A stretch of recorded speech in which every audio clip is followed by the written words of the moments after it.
So this is my 1977 Dodge D150 Adventurer. Long wheelbase, 362 barrel, AC, power steering, power brakes, and cruise control. I've named him Forrest. I bought him from Junkyard Digs after myself, Kevin, and Vice Grip Garage got the thing running after sitting for 12 years. I went all the way to Iowa to bring this truck home.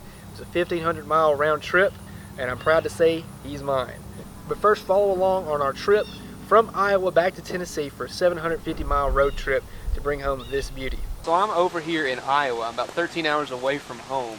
Kevin from Junkyard Digs, as you're obviously seeing if you're watching this channel, told me about this truck right here, and he said that I needed to come up here and check it out. This is a 77 Adventurer long bed. You obviously, if you ever watch my channel, you know I am obsessed with these trucks. So I want to walk through and see what we can find as far as at least some of the cooler options. This truck is really highly optioned for what it is, and you can see that for a northern truck, it's very clean. It's pretty straight. You get a little rust in the back here and in the rockers, but overall it's not that bad. It's a long bed, half ton.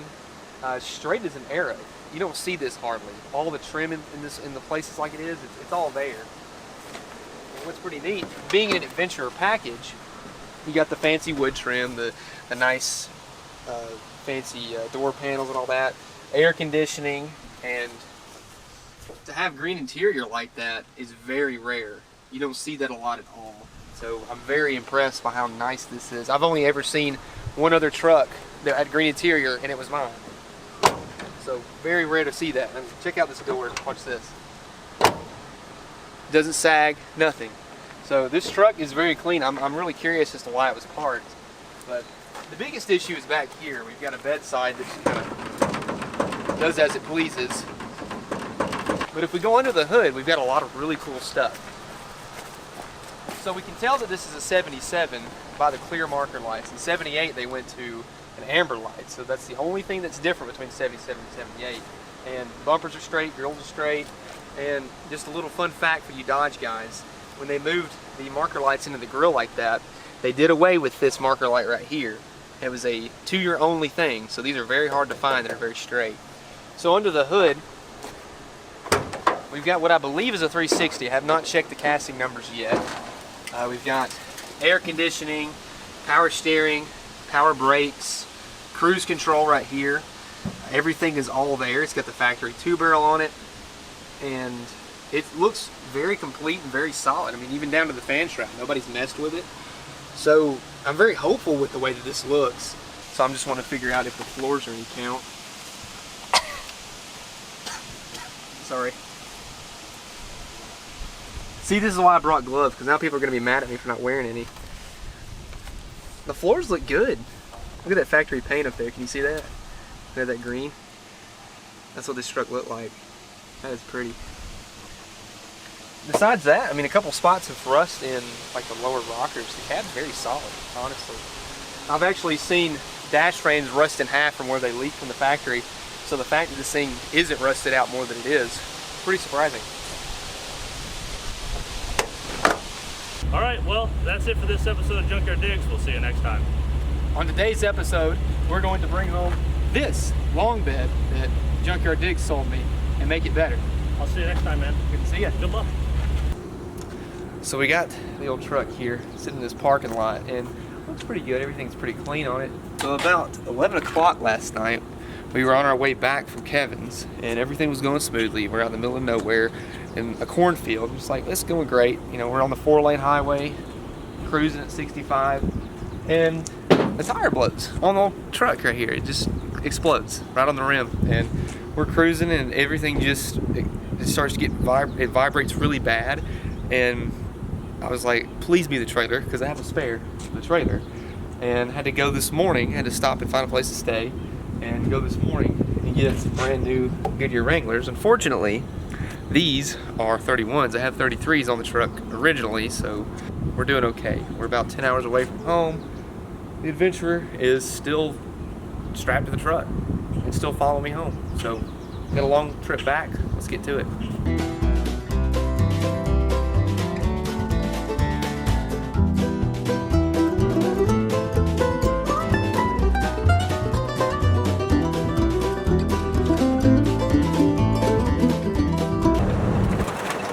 Just rolled right through St. Louis into Illinois. And Illinois, I appreciate your roads a whole lot better. Thank you for what you do. Still not as good as Tennessee roads, but I'll give you that. Anyway, we're rolling right along. Our new tires are still holding air, as far as I know. The truck's still attached to the trailer. I don't know if that's a good thing or a bad thing, but it's still there. And everything's going okay, pretty uneventful so far, and I hope to keep it that way. Got me a bag of Doritos. If you guys like Cool Ranch, let me know. And I've already chugged my Martin's root beer. If you guys don't like root beer, then I'm sorry, you're wrong. I think we still have about 5 hours left of the trip. We'll probably get there when it's dark. And Clifford, Big Red Dodge, as you can hear, he's working, that's for sure. He's working.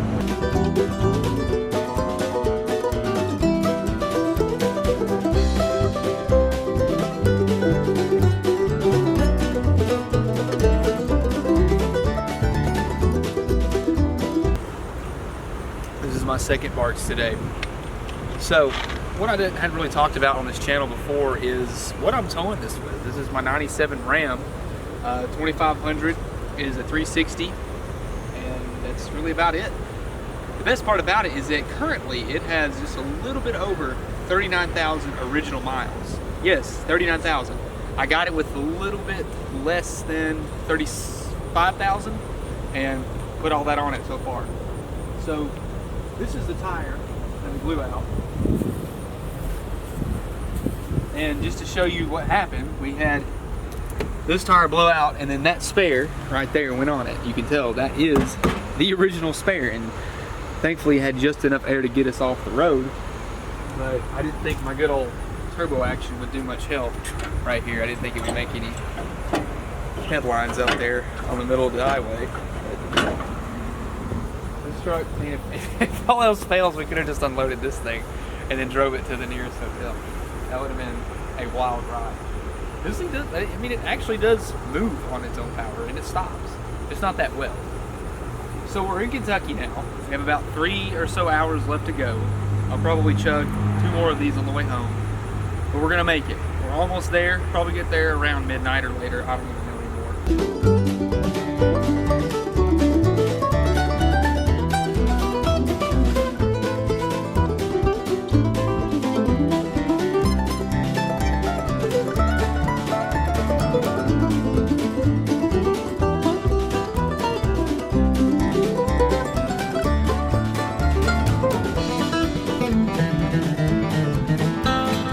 Tires are still attached, truck is still attached, and we are so close to home. We're probably about 30 minutes away maybe, and it's about 11 o'clock right now. We have just been booking it, making it home, and I kind of crawled up under here and looked, and the rockers and the fenders have really bad rust, but the floors actually do not, surprisingly, at least from the bottom side. That's awesome. But we're so close to giving this thing a new home, and I'm excited to finally unload this, and I think we should cut a celebratory donut when we do.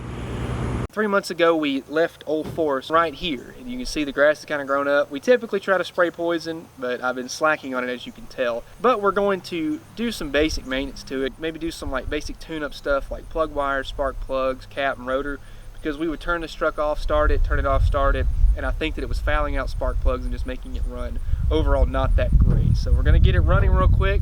Right now I wanna pull the #1 spark plug and just see how bad this sucker looks, because my guess is that it's not gonna be that great. I don't remember pulling any spark plugs when we actually did the initial startup for after sitting for however many years. Oh my. Well, okay. I mean, they're not like super carboned up, but they are definitely showing a little oil on there. Could be valve covers, could be rings. Alright, so right here we have the original spark plug, and this is just an old auto light that's been chilling out in this thing for no telling how long. Here we have our new Champions. This is basically what it came with from the factory. Now, is the engine going to know that it's got these fancy Champions in it? No, but this is what it left the factory with, and certainly it's going to run better just for the fact that these are new, these are not. So we'll put all 8 of these in there, call it a win. Last one on this side. Oh boy. Oh, that sucker is not happy. Hold on.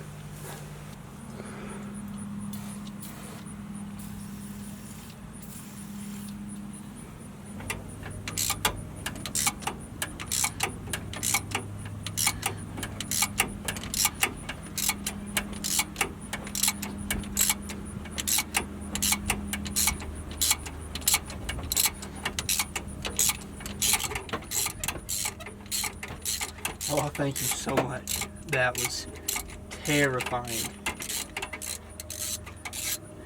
Wow. I cannot believe that came out. I've never had a spark plug ever give me that much trouble.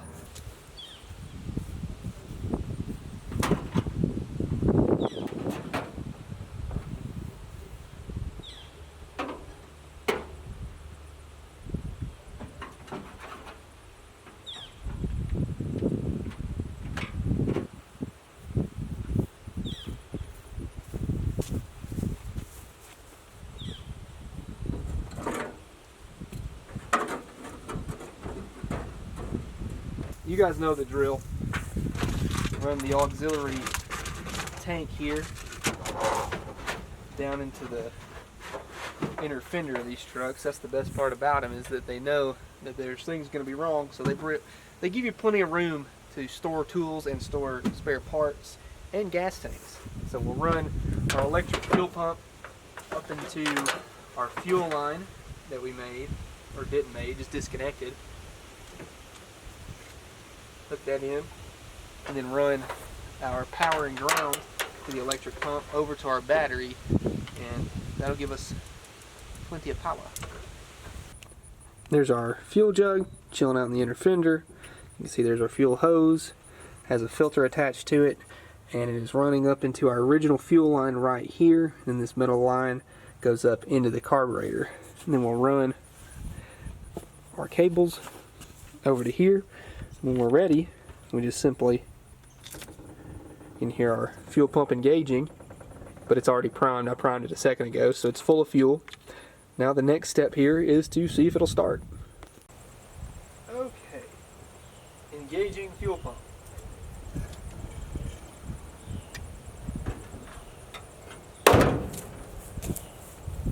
Let's see if she'll move.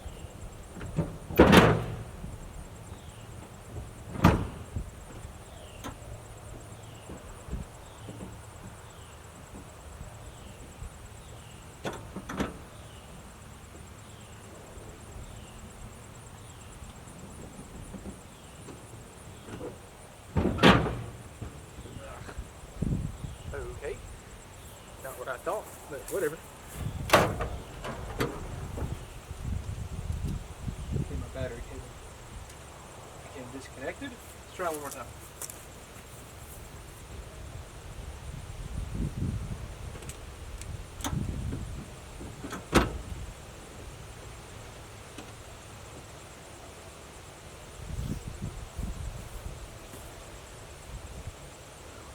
My ground came off.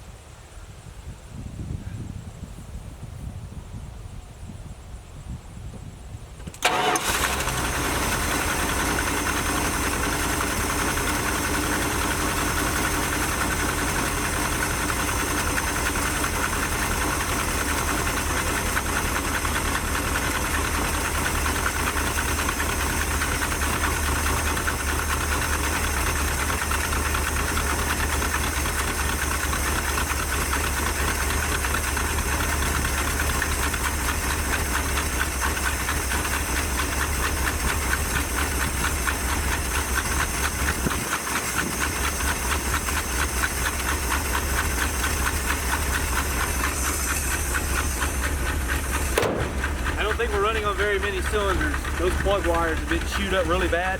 So I think that's a lot of smoke. I think we might be dropping a couple cylinders here and there. We're gonna let it clear out a little bit. Yeah, it's running on like 7 or 6 cylinders right now. Give her a second.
that helped. I soaked these spark plugs in that PB blaster, so now the manifolds are starting to burn all that off. I got it quite a bit on it, so that's what all that smoke is there. But actually, it cleared it out. You know, I think there was probably a lot of probably residue and extra fuel built up on the top of the cylinders in the combustion chamber. So whenever I revved it up, it cleared a lot out. The spark plug cleaned up the idle significantly, honestly. I mean, it has an exhaust leak, but it actually idles pretty nicely, surprisingly. Right now I'm letting it sit in neutral, so that way the pump on the transmission's engaging. That way whenever it actually warms up, we can check the fluid again. We put about 3 quarts in it back in Iowa, but there's no telling how much of it's leaked out. So we'll let the pump engage, get it nice and warmed up, and then we will try and move it forward.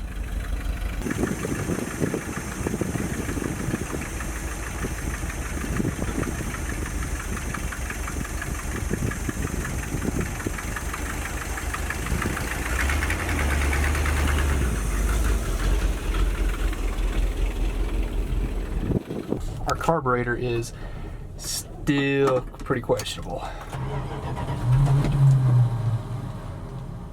Very. It wants to start, but come on now.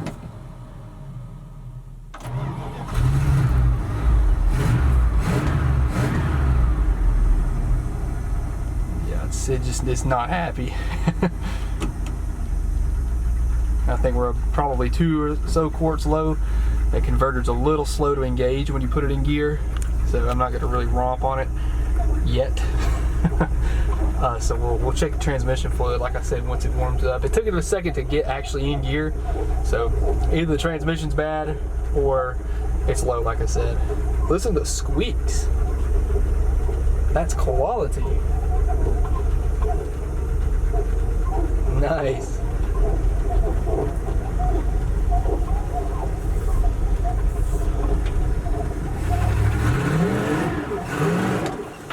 Holy moly, this thing will kick the rear end out like it's nothing. And it died. I spoke too soon. So when we worked on this in Iowa, we actually took the carburetor apart and rebuilt it. So I've taken it off of the truck again because I just don't think that this thing is very happy. So I've actually got everything undone. Let me pull the top plate back off.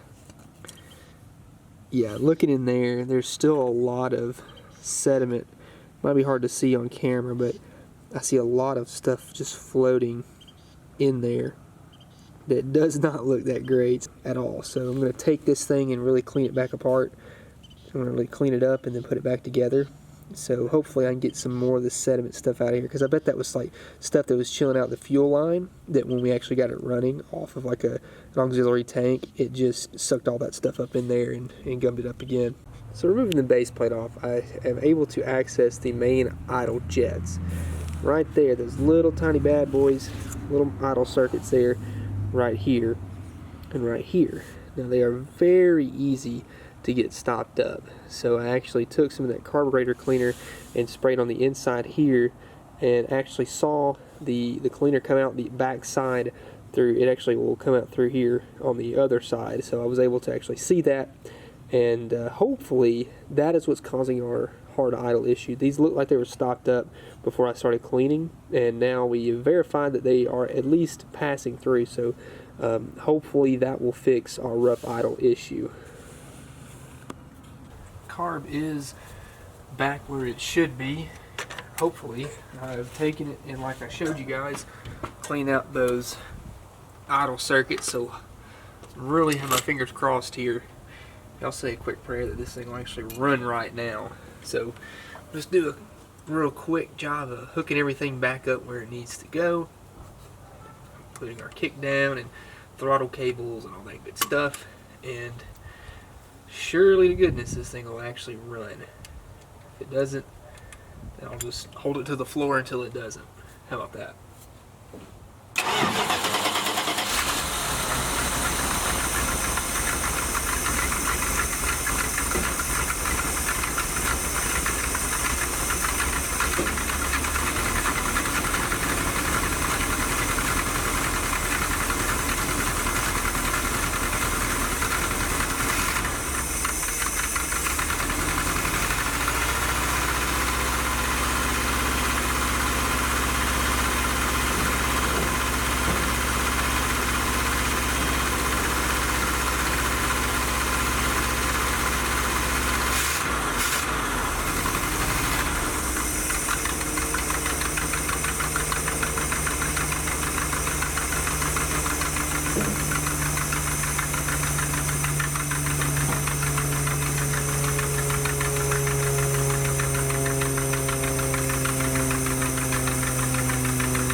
Oh boy, we're driving.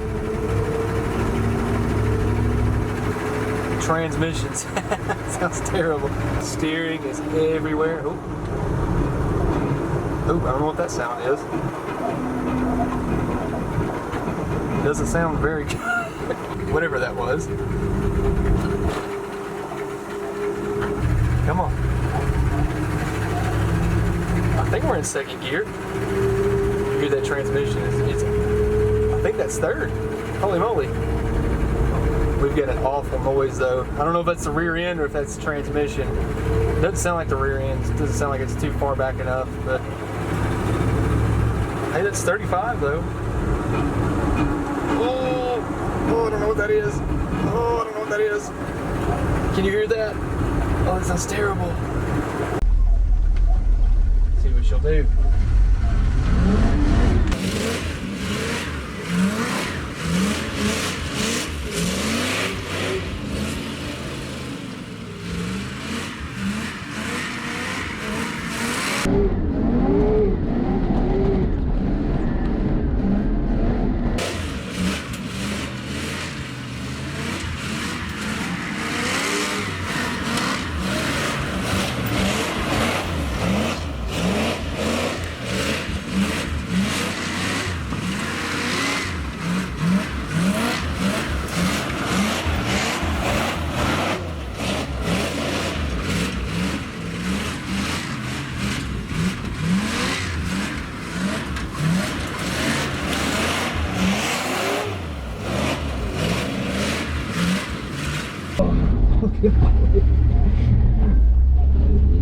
Oh, it's still running.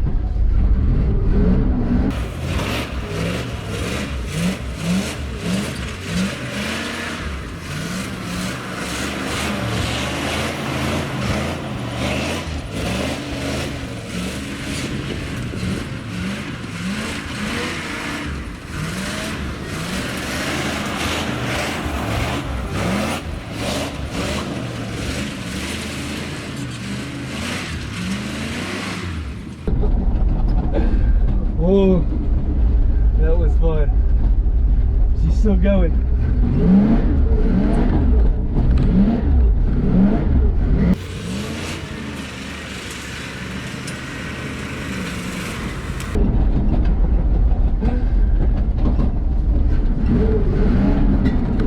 Whoa. See if you go the other way.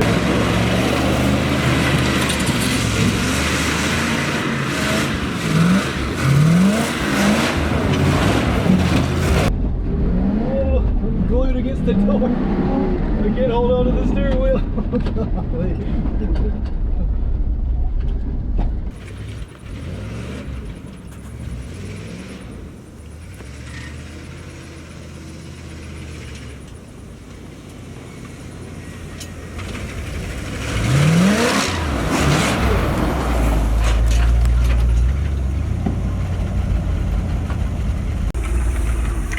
Well, I didn't blow it up.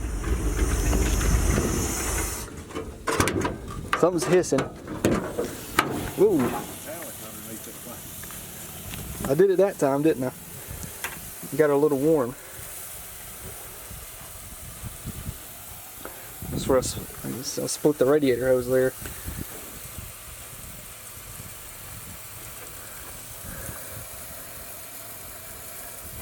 Whoops. It run good, didn't it? Do me a favor, sell me this truck before you destroy the motor.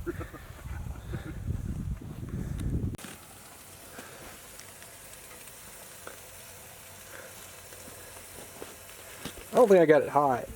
Just split the hose. That sucker's older than I am, I bet.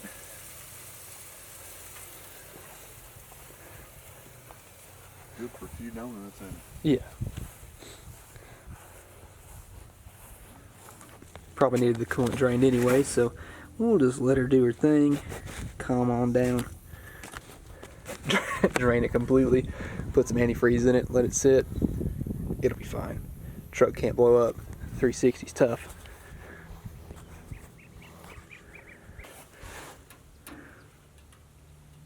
I don't know if I did it or not, but that's pretty funny, ain't it? It was on its way out. That's both inner and louder wheelhouse, I think. If it wasn't like that before, I guess I did do it.